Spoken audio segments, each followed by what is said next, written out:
So this is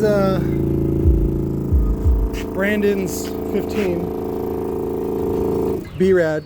So initial break-in was right around upper 30s, and then as it broke in real quick, the FS quickly dropped to just above 30. So it should right around 30. Again, this is one of our single dual layer spiders with quad leads. And then what I did was, this was originally an 8-layer coil meant for the TC Sounds TC 5200. Let me turn this down a little bit. A little too much bass.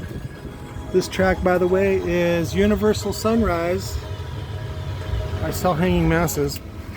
Again, some weird shit I found on eMusic, which is a great site, by the way. I didn't use them anymore because they wouldn't allow me to make a playlist.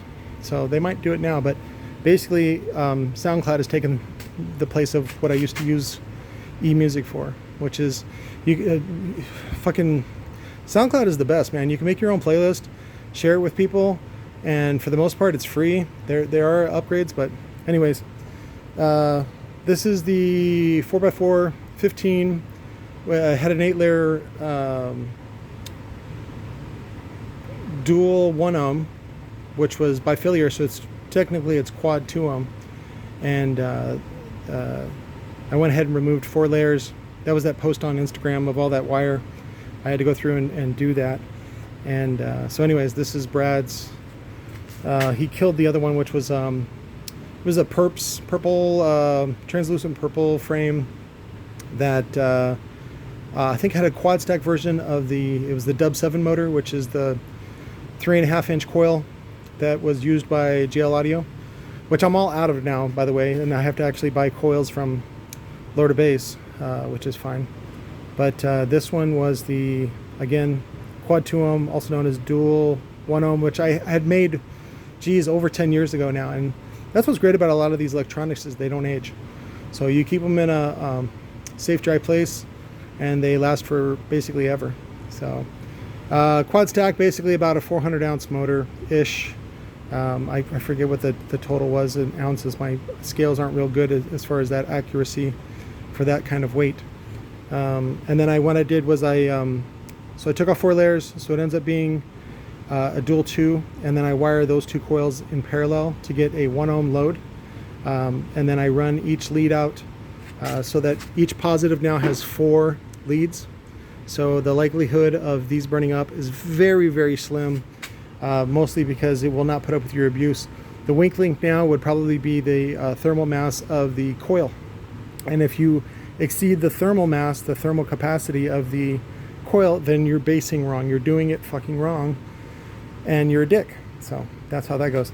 I went ahead and bolted down the spider just as a precautionary measure. For the most part, you don't really need to do this, but I like to do it just as overkill. Also because these spiders that I had made, it's just a dual layer. However, it has a middle layer of silicone built into it to add a little more resistance of what you're looking for, of what people are looking for, and one of the reasons why you get those 5 and 7 layer fucking spiders. That's what it's supposed to do. The problem is that if you see a 5 or 7 layer spider after say a year or 2 years of work, it's super fucking soft anyway too. So, and that's what's great about the silicone is that it does not break down, right? Whether it's been big fake titties or in a landfill, it does not break down. And so that's one of the great things that I did about this. The company that made them for me, I don't even know the factory, but I went through a broker, and they sent me some samples. I go, yeah, these are fucking tits McGee, because that's one of the pains in the butt is having to either, because if you layer up a bunch of spiders together, you run the chance of delamination, and so then you have to bolt it down or some sort of clamping mechanism. The other thing is that sometimes you get an internal rub. It's not always, but it also creates heat. I've seen problems in the phi woofers where they put the leads sandwiched in between the spiders. I don't recommend that. You want those leads exposed to air so that they can cool too. Again, if they're going to get hot, if you've seen a tinsel burn, that means it's getting too hot. And so even if it has a little bit of air, even if it's inside an enclosure, that's still better than no air. So But anyways, just a quick woofer update. I got to put the inner cap on this, and then he had the last of the carbon fiber caps. I'll put it on the outer. He's a little upset, which is weird because it's like I gave him the Memphis version, the 3-inch version, as just a loaner, but he's acting like he doesn't have all his full base. But again, he ran it so hard. He had a shift here in between the two magnet packs, and it's like, how fucking hot did you get it? And then I open it up, and of course the coil is just melted. So people do it. They still do it. I don't know if they get high when they do it, or it's like, did you not smell this thing? Like, again, so if you're burning coils, if you know somebody that burns coils, that is an abusive person, and whether they know it or not is up to them. So, but if you don't say anything to them, they will never know.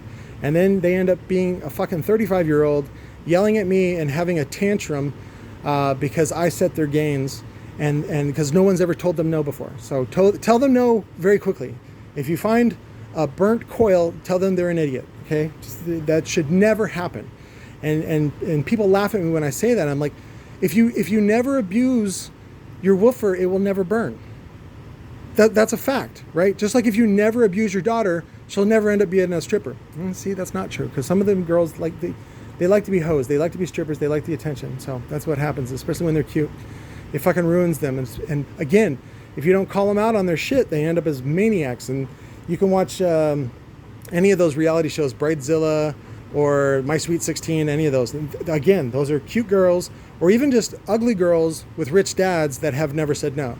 So either way, say no to your daughter, say no to people that abuse fucking woofers, and the world will have less problems. I love you. Talk to you later.